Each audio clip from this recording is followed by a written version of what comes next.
My name is Ellen Stern. I serve as a Senior Policy Coordinator for Children's Hospital of Colorado.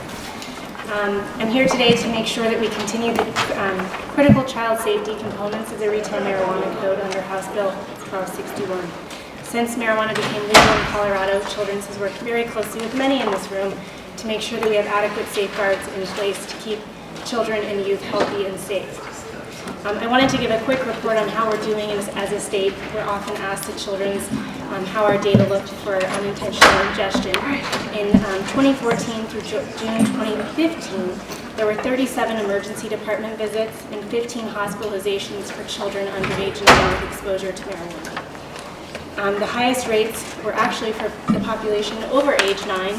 We saw 763 people around the state in an emergency room, and 211 had symptoms that required hospitalization. So even with our support of good things like labeling and packaging, we do want to make sure that the legislature considers an issue that you'll hear about later today with an amendment, and I'd like to mention that if I can with your consent, Mr. Chair, on potency. THC potency is a growing issue for children's health advocates. THC is the amount of THC per volume.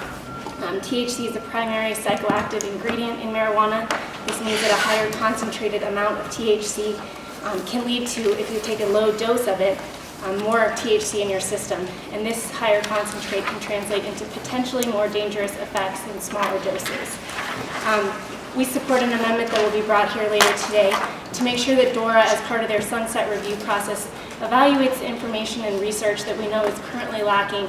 It does take the time over the next 2 years to get that information. CDPHE currently has a committee and other groups with preeminent scientific researchers and clinicians that are looking at issues like potency.